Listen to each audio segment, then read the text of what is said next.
Ok, sur 142. Ou ben midotaïr yishnan oshte midot. On avait parlé de simcha, atzvut, yira, ouais, tikva. Il y a encore deux.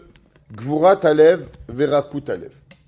On va appeler ça un petit peu Gvurat alev, ça veut dire d'être un peu quelqu'un qui a comme un peu d'archutzpa, mais pas, c'est pas d'archutzpa la vérité, c'est être dur de caractère ou être mou de caractère. C'est ça qu'on va appeler. Mais comme Hashimush Bagvura, ou Kesheat Omedet Mouloy Hashem. Un homme, il ne peut pas se laisser marcher dessus. Quand ta femme te dit un mot, tais-toi. C'est pas grave. Mais quand par exemple quelqu'un, il se moque de toi, de tes mitzvot, il se moque de Hashem, tout ce que tu fais, quand un homme il parle, il faut répondre.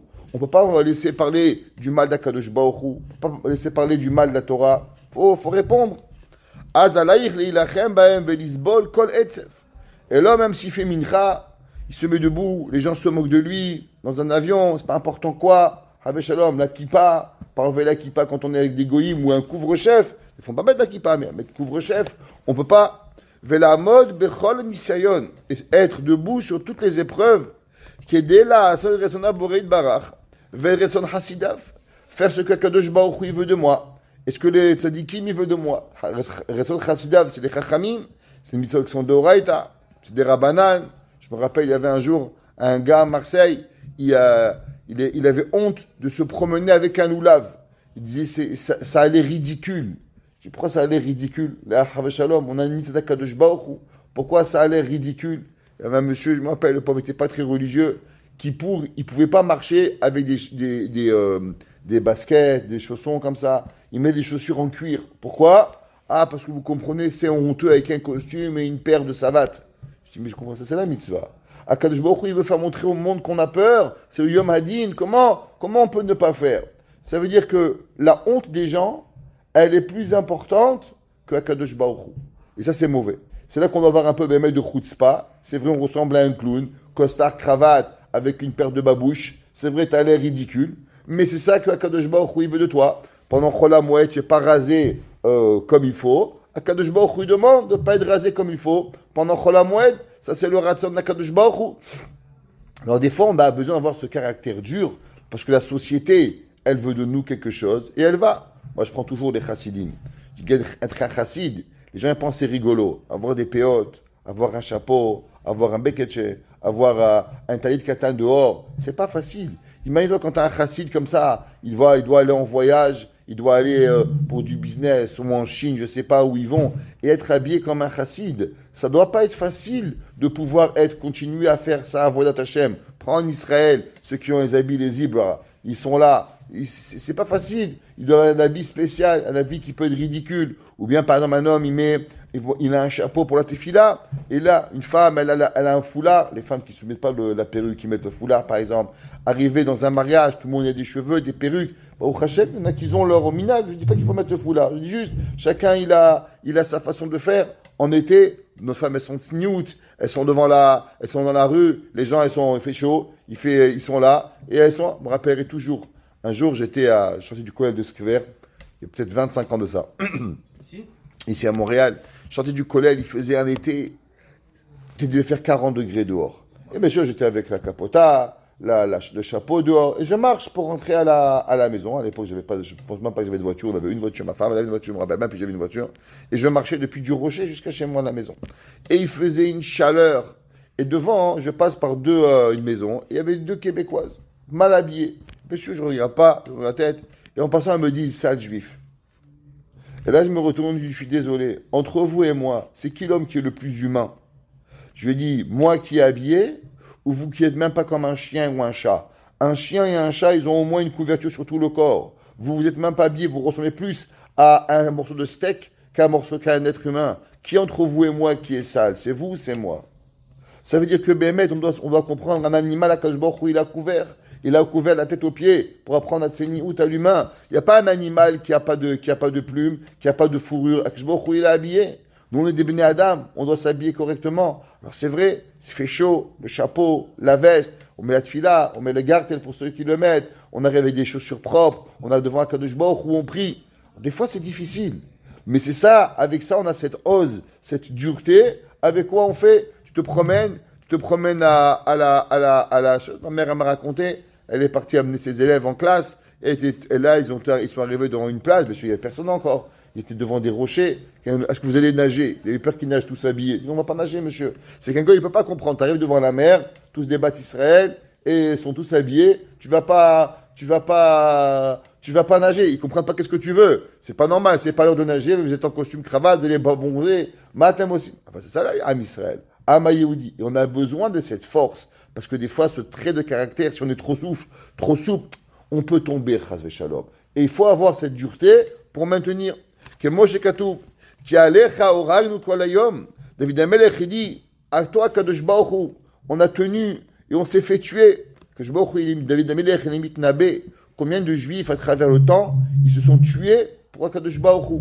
Combien de juifs, ils ont refusé d'être des chrétiens, toutes les religions qui sont passées à l'époque, quand les musulmans ils forçaient à l'islam, et les juifs ils se tuaient ne pas faire d'autres religions. D'où on trouve cette force? D'où on trouve cette force de pas se convertir? Ça c'est la chutzpah que l'on a un petit peu dans nous, qui doit sortir. Nersham no katson tivra. On a été comparé à quoi? À du mouton à l'abattoir. Venema yahalmeni tzadik chesed vayochicheni. Et il dit David Amelech qu'il est bien au tzaddik, des fois, qu'on le frappe et qu'on le remontrance, parce qu'à travers le fait qu'il est frappé, il a une remontrance, alors il lui fait un chesed, qu'avec cela, on a la force de supporter Kadosh Baruch Hu. Veilou makom rakut alevi. Et quand est-ce que l'homme, il doit être doux, gentil? Ikeshe'ad ba'ab maga imoave Hashem. Des fois, il faut être calme. Des fois, par exemple, tu as une idée. Des fois, tu as une pensée. Des fois, tu es dans une situation avec des gens, Rahmanout, Chesed, Tzedaka, ouais, Vimanashim Avdim Oto, Shelot Ilchami Baem. Des fois, il y a un Sefarad, un Ashkenaz, un Rav Obadia, un Kafahaim, différentes opinions. Chacun il a son Rav, chacun il a sa façon de penser. C'est pas le moment de créer une guerre. Tu as un Rav, j'ai un Rav, tu as une opinion. C'est pas grave, on peut être différent. Apprendre à vivre avec la différence d'avoir. Des fois, tu penses que c'est une chita. C'est pas vraiment. Il faut savoir à ne pas se bagarrer. Des fois, tu rentres dans une choule. Et bien, il y a des halachot qu'on ne sait pas. Il y a des sujets qu'on ne sait pas. On a un rab, quelqu'un qui vient, il nous fait une tochacha. Généralement, la première réaction quand on reçoit une tochacha, une remontrance, c'est qu'on veut dire qui tu es pour me parler. La première chose, c'est qu'on a envie de frapper. On a envie de lui crier dessus. On a envie de lui hurler. Pourquoi? Qui te permet de me parler? Qui tu es? Tu sais qui je suis? C'est notre teva. Mais en vérité, l'homme, c'est de la gava. L'homme, il faut qu'il écoute. C'est vrai. Peut-être qu'il a raison. Peut-être que j'ai mal réagi. J'aurais dû réagir mieux. Il faut avoir un petit peu de souplesse et d'ahava pour pouvoir arriver. Un jour, je me rappellerai toujours, 28 ans, j'étais devant chez moi. Il y avait les enfants, ils jouaient 25, 26 ans. Et mes enfants, ils jouaient. Il y a un gars, il arrive dans la rue et il tourne la rue à une vitesse. Et avec la main, je lui dis calme-toi. Il s'arrête. Je connaissais un juif. Il dit tu sais qui je suis? Je dis non, je ne sais pas. C'était un monsieur très très riche. Après, j'avais appris. Il me dit à moi, ne me dis pas de me calmer. Je lui ai dit regardez, monsieur. Je ne sais pas qui vous êtes. Je ne sais pas où vous allez. Mais une chose que je peux vous dire, c'est que où vous allez ne vaut pas la vie des enfants. Dans notre rue, il y a Blainara dehors, on était 50, 60 enfants qui jouent en permanence. Et à la vitesse avec qui vous allez, vous aurez pu Chavé Shalom écraser. Mais qu'est-ce que ça vous dérange? Ça me dérange parce que ce sont mes enfants. Ce sont mes enfants qui jouent. Et il a crié. Mais pourquoi je raconte cette histoire? Parce qu'après, le lendemain, il est venu. C'était Rev Shabbat, c'était un jeudi, je me rappelle. Il arrive avec une boîte de chocolat, avec une excuse. Vous avez raison, avec Rémizi, j'aurais pas dû rouler. C'est vrai. Et après, j'ai entendu qu'il n'avait pas d'enfant, ce monsieur. Il n'avait pas d'enfant. Et il n'avait pas cette sensibilité. Il est mort quelques années plus tard, et depuis, il était très méchabet, il s'est excusé. Ça veut dire qu'il avait tort. Mais la réaction d'abord était de se battre. Et après, il arrive à la maison, et la rue, Béhémet, il n'avait pas cette sensibilité, il n'avait pas d'enfant. Il s'est excusé, que le Baruch Hu, il fasse qu'il soit la Shamaim, il soit Tin, Shvotzorov et Tzorochaim. Aval, c'est ça la vie. La première réaction, c'est la guerre. Mais on est des papas, on a des enfants. Il faut avoir rahmanout sur nos enfants. Et c'est pas facile. Avoir de la pitié, c'est souvent pas quelque chose de naturel. Il y a des gens qui ont grandi dans la guerre, ils ont grandi dans la bagarre. Tout c'est la guerre. Il dit Chovot et Levavot, pas tout doit être une guerre. On peut être bien, parler, recevoir, avoir les deux tempéraments un peu se battre pour les mitzvot, mais écouter aussi, avoir ikouach halem. Pourquoi les gens, normalement, ont dit que la femme et le mari, c'est la meilleure personne pour faire une tochacha? Parce que généralement, quand un homme, il va à la synagogue, au Beit Midrash, au travail, il a une remontrance, on a toujours un sentiment, qu'est-ce qu'elle veut chez moi? Il veut prendre mon poste, il veut prendre ma place, pourquoi il me parle? Mais ton mari et une femme, il n'y a pas ça. S'aime tellement, le mari ne pense pas que sa femme veut lui monter dessus, ou la femme ne pense pas que le mari veut lui monter dessus. Il n'y a personne qui aime une femme et un mari que la femme et le mari ensemble. Alors automatiquement, on peut écouter. C'est pour ça qu'elle s'appelle Ezer Kenegdo. Pourquoi Ezer Kenegdo? Parce que du fait qu'il y a la Ahava entre les deux, alors automatiquement la femme ou le mari et la femme, il est sûr que c'est pas pour lui faire du mal, parce que ça provient du Shoresh Ahava qui est entre eux. Kemo Shamra Chulda Nevia Yoshiyahu, comme elle a dit Chulda Navi, c'était une des 7 prophétesses. Ouais, Ya'an Rav Levavecha Vatichna Mipene Hashem. Elle est du fait que tu as eu le cœur doux, ouais, pour Akadosh Baruch Hu, Yeshaya Navi, ou Yeshaya le Melech Yoshiyahu, que quoi? Qu'elle lui a dit, qu'est-ce que tu as eu? Tu as eu leur cœur tu as eu le cœur doux et mou, et tu t'es plié devant Kadosh Baruch Hu. Ça y est, il faut avoir cette achna'a vers les mitzvot, pas toujours trouver des excuses. Moi, je dis souvent, on étudie du moussar, on écoute un shiur. Baruch Hashem, aujourd'hui la Torah, dans tellement de shiur, on écoute des shiurim. Tu écoutes un shiur. Première chose, on écoute une tochacha, le rabbi parle d'un sujet. On essaie de s'excuser. Notre cerveau, ah non, moi c'est pas pour moi, ah je suis Ashkenaz, ah je suis Séfarade, ah je suis Breslev, ah je suis Lubavitch, ah je suis comme ça. Notre cerveau, la première chose qui fait quand le rabbi parle d'un sujet qui est un peu difficile pour nous, on essaye de mettre le sujet et de le mettre hors service, le mettre hors paix, ça me revient pas à moi. Il dit, Chulda Navi, il dit non, c'est pas comme ça. L'homme, il doit écouter, tu écoutes, le rabbi ne parle pas à toi, le rabbi a fait un show sur Shabbat, Kashrut, Trefot, la Shonara, non, moi c'est pas important le sujet, qui nous touche à tous. En vérité, il te regarde pas à toi. Baruch Hashem, il fait pour tout le monde.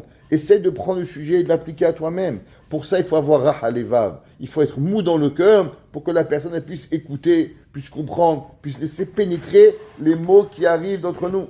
Au Ben Midotaïr, Yeshnan Shte Midot. Et il y a encore deux midot qui sont importantes à cela. Habusha ve Ha'azut. Avoir un peu de honte, avoir un petit peu, quand la personne elle te parle, quand j'étais petit en tout cas, quand il y avait le rabbi parler, on n'avait pas le droit de le regarder dans les yeux, on devait abaisser la tête. Comme ça que le rabbi parlait, tu arrivais devant le rab, tu abaissé la tête, si tu regardais le rab devant, il te frappait. Le rab il te frappait. Comme ça, le rab était devant, on arrivait dans le rab, on abaissait la tête. On disait Kevod arabe, on parlait au rab à 3e personne.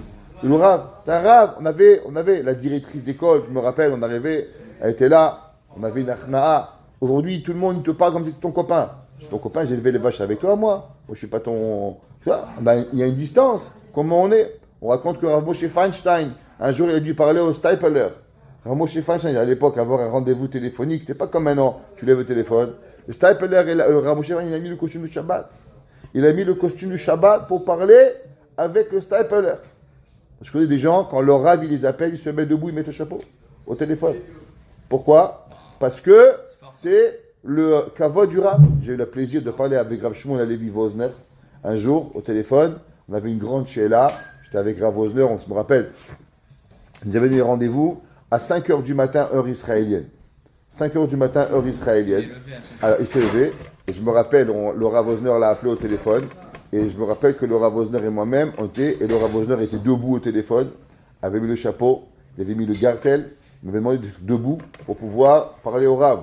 On était assis, et quand on a relevé le Rav, on s'est levé les deux debout, et le Rav, il voulait qu'on soit tous debout au moment où on parle au téléphone. Pourquoi? Avoir la Ahava, la Achna'a. Depuis ce jour-là, parler avec un Rav, c'est pas. Un jour, j'ai eu le mérite de parler avec Rav Shmuel Orbach.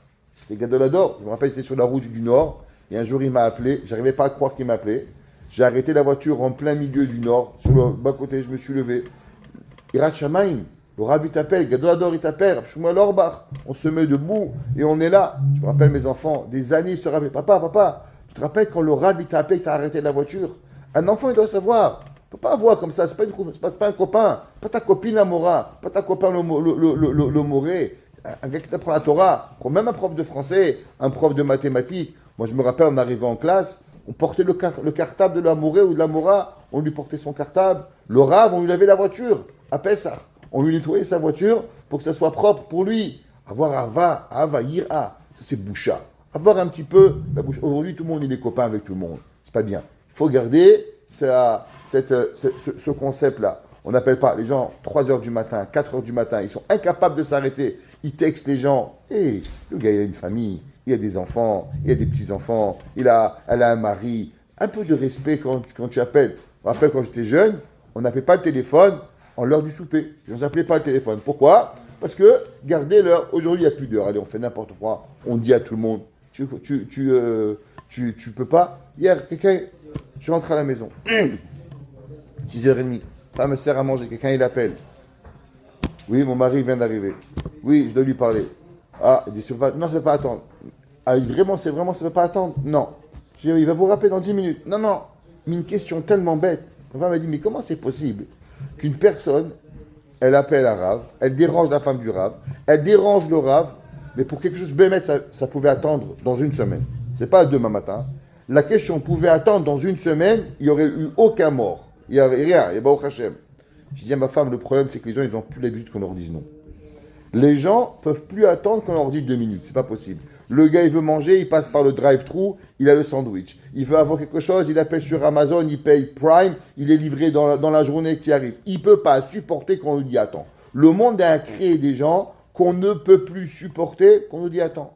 Et ça manque. La millette à Boucha. Avant, il y avait des rois. Avant, il y avait des princesses. Avant, il y avait des ducs, des duchesses. Que l'homme, il apprenait la Achna'a un petit peu. Le Rav Steinman, il a dit, depuis qu'on vit plus avec les rois, on a perdu le concept de malchut, d'arriver. Man malche rabanan. C'est qui les chachami? C'est quoi les rois? C'est les rabbanim. Faut avoir. Quand on va voir un rave, on va voir une sheila, mechila kvod arabe. On avait cette Achna'a là qui était là. C'est important de garder cela, pas pour le rave, on s'en fout que le rave est là, c'est pour nous. Apprendre cette midat à boucha, d'avoir. Un jour, je raconte toujours, j'ai rencontré un monsieur, un simple juif. Il m'a raconté, il fumait. Il m'a raconté qu'un jour, il était marié déjà, et son père, il n'aimait pas qu'il fume. Et il ne voulait pas faire la peine à son père. Et alors, au moment, son père, il était par exemple dans un quartier 1, il est dans un quartier 2. Et son père, il venait jamais là-bas. Et un jour, dans son quartier, son père, il arrive. Il avait une cigarette. Tellement il n'a pas voulu faire de la peine à son père, il a avalé la cigarette. Allumé, il a mâché. Pour ne pas faire de la peine à son père. Je ne sais pas si tu imagines la bouche. Le kibbout avaem, midata boucha. Il ne voulait pas faire de la peine à son père. Je ne sais pas qu'il faut fumer. Mais il y a combien ce monsieur, il avait la boucha, qu'il a avalé la cigarette dans la bouche. Et un jour, un homme au Maroc, il m'a raconté qu'il y avait un jour, le Rav Messas, il est passé, il y avait un juif qui fumait, Shabbat, et il m'a Rahmana Etzlan, et le gars, il a eu tellement peur du Rav, il a fait la même chose. Un jour, je racontais cette histoire dans un shiur, et un homme, il m'a dit, Rav, j'étais présent, où moi, j'ai vu un jour le Rav Shalom Messas passer, et un juif qui avait une cigarette, de la peur du Rav, il a avalé la cigarette. Alors, bien sûr, on dit, ouais, il n'a pas peur d'Akadosh Baruch Hu. On ne va pas rentrer dans le débat ici. Mais il avait encore cette midat à boucha de faire honte à un Rav qui était là. Mais comme à Bouchaou, que Shat Mamra, l'homme, Akadosh Baruch Hu te donne tellement à manger, à boire, ton corps, la santé spirituelle, matérielle, tout ce que tu as besoin, Akadosh Baruch Hu, il te donne. Et l'homme, il te demande à Akadosh Baruch Hu, s'il te plaît, tu peux me donner $10 par mois à la tzedaka? Est-ce que tu peux m'acheter un loulav? Est-ce que tu peux me donner un peu de kivut Shabbat, une belle table, une belle assiette? Est-ce que tu peux me faire quelque chose? Ah, j'ai pas d'argent. T'as pas d'argent? Je te donne tout l'argent du monde. Je te redemande un petit $10 pour acheter un petit beau bouquet de fleurs à ta femme. Kavot Shabbat. Ne me pas mettre un bout de papier, une assiette en papier qui est chôma de la mettre, mais mettre une belle assiette, mais mettre une belle fourchette, m'acheter un peu de jus de raisin pour pouvoir faire un effort à faire la Havdalah comme il faut. Ah, ça me tente pas. Un jour, un gars, il m'appelle, il me dit, est-ce que je peux faire la Havdalah le Shabbat dimanche matin?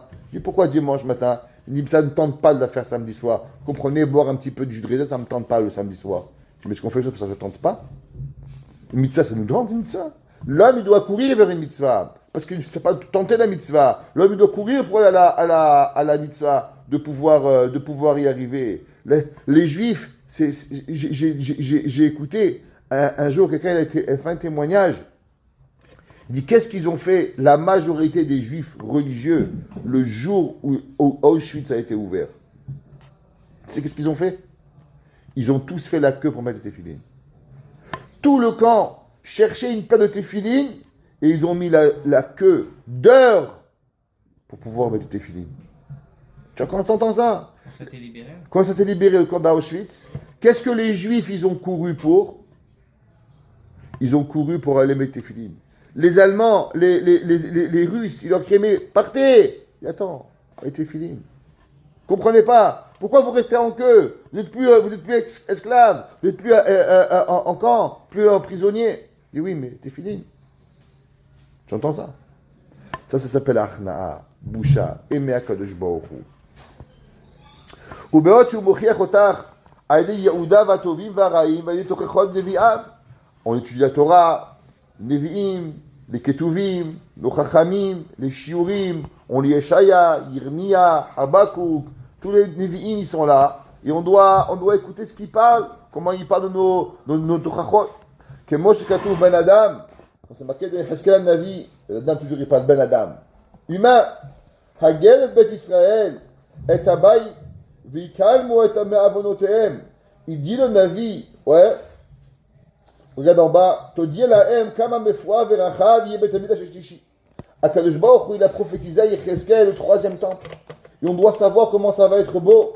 Shiba Lebimera Be'amenu, Ve'Hashem Ishkon Be'olam. Et on sait que le troisième temple, il va être Be'emet, la demeure éternelle à Akadosh Baruch Hu. Vikamu Avotem, qu'est-ce qu'il va avoir? Elles vont partir leur averot. Qui oil le otabusha ve oil le otachnima. À combien elle est grande la honte? Shanu yodim kamagadol venena yabayt acharon. À combien ce sera majestueux? Le troisième Beth Hamikdash. Ou bechol bikra avotenu arabim adain Yerushalmi yakodesh lecherpa. Il dit Yecheskel Navi, Akadosh Baruch Hu, regardez. Il dit au Navi au Bnei Israël. Vous imaginez Akadosh Baruch Hu, il a un temple magnifique. Il veut vivre avec nous, il attend, et malheureusement on ne le donne pas.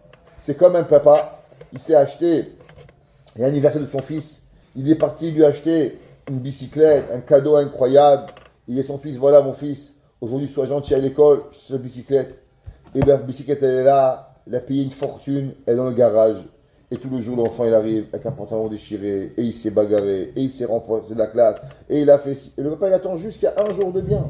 Et que le papa il donne. Et l'enfant, il comprend pas. Mais le papa, il rêve de lui offrir la bicyclette. Il rêve de lui donner. Il rêve de faire la chose. Mais l'enfant, il comprend pas. Pareil à Kadosh Baruch Hu, il rêve de construire le Beth Hamikdash. À Kadosh Baruch Hu, il n'a pas de maison. À Kadosh Baruch Hu, il n'a rien. Et on est là, on fait attendre, on fait attendre, on fait attendre.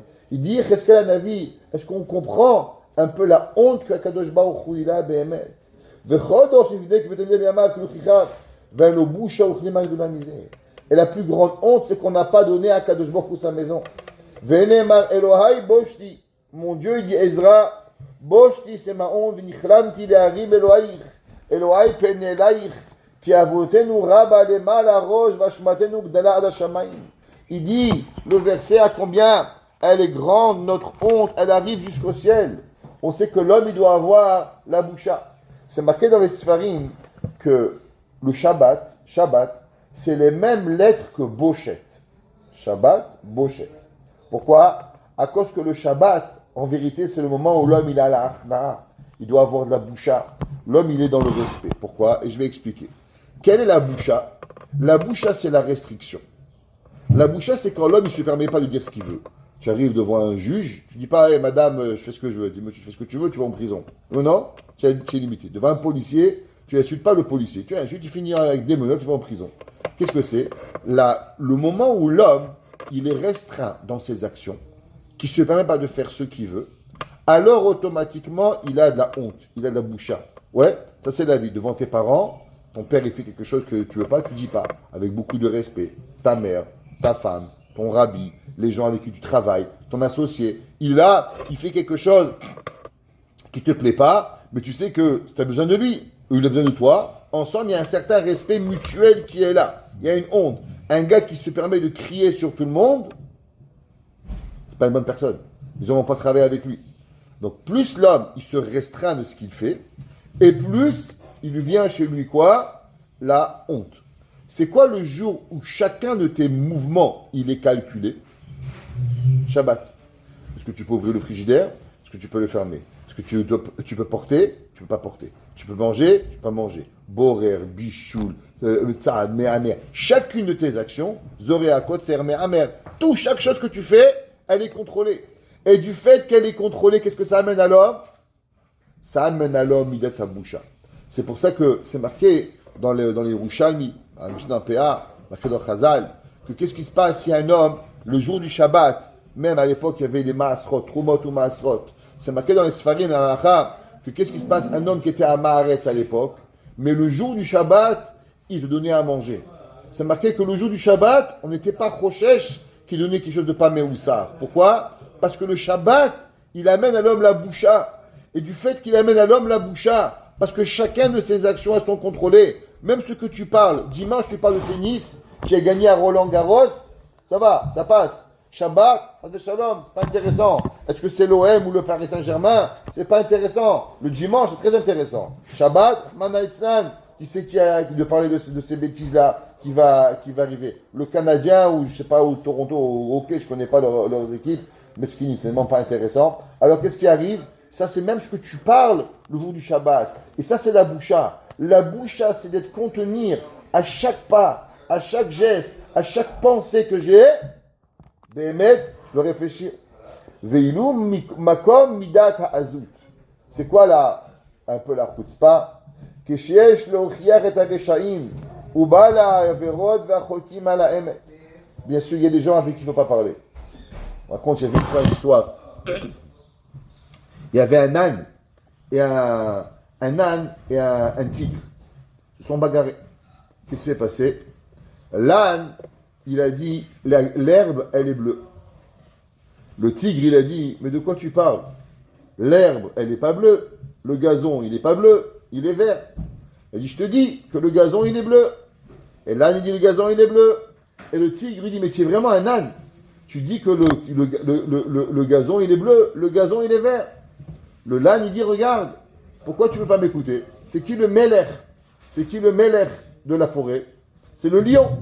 Viens, on va chez le lion et on va lui demander, est-ce que l'herbe, elle est bleue? Est-ce que le gazon, il est bleu? Ou le gazon, il est vert? Top. Ils vont chez le lion. Le lion, il dit, c'est quoi le din Torah? C'est quoi le jugement? Il dit, monsieur le lion, il demande l'âne, le gazon, il est bleu? Ou le gazon, il est vert? Il demande à l'âne, et vous, monsieur l'âne, qu'est-ce que vous pensez? Il dit, moi, je pense qu'elle est bleue. Il dit, vous avez raison. Et il dit, monsieur le tigre, vous avez 2 ans de galoute. Et vous avez 2 ans que vous ne pouvez pas parler. L'âne, il part en étant joyeux. Le tigre, il se retourne vers le roi lion. Et il lui dit, Mufasa, le roi lion, qu'est-ce que tu dis? Vraiment, l'herbe, elle est bleue ou l'herbe, elle est verte? Il lui a dit, l'herbe, elle est verte. Alors il dit, si, l'herbe, elle est verte, pourquoi tu m'as puni? Il dit, je t'ai puni parce que tu as discuté avec un âne. Avec les ânes, on ne parle pas. Il y a des gens dans la vie que ça ne sert à rien de parler avec eux parce qu'ils sont des ânes, avant, pendant et après. Et il dit, alors ok, je comprends. Alors pourquoi maintenant j'ai eu 2 punitions?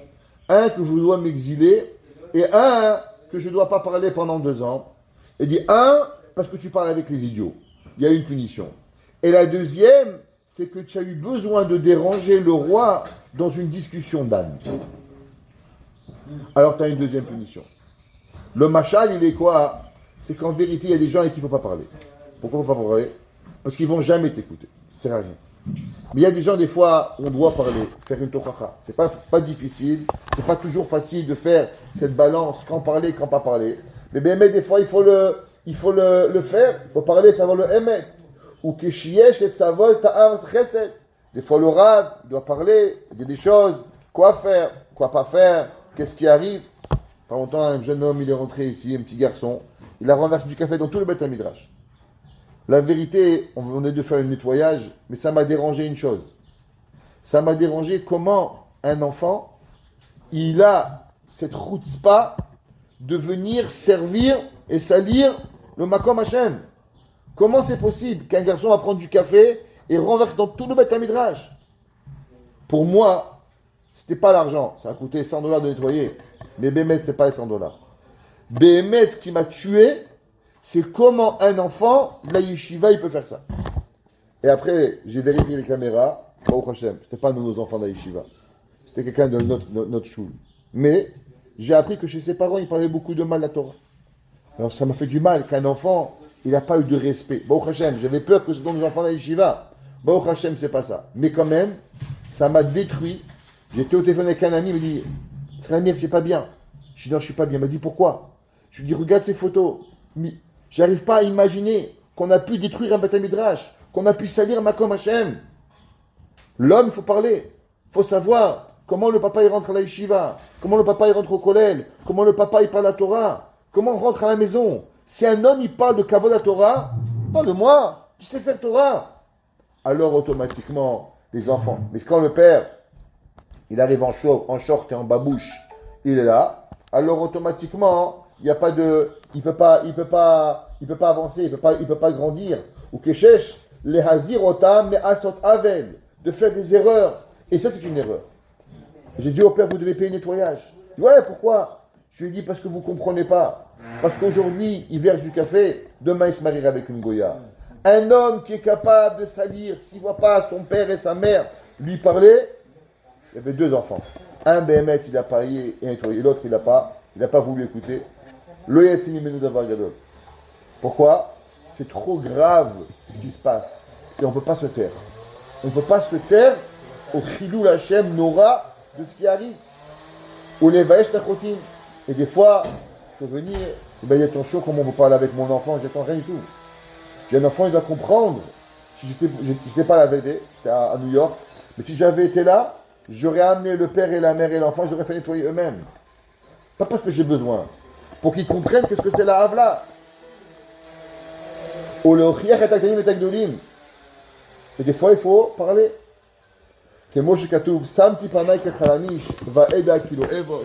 David Amelech, il dit des fois, on doit parler, on ne doit pas avoir honte. Pourquoi? Parce que c'est le kavod d'Akadosh Baruch Hu de pouvoir avoir. L'homme, il doit faire attention à parler quand il faut pour ne pas laisser le kavod. Baruch Hana Elohim. Amen ve Amen.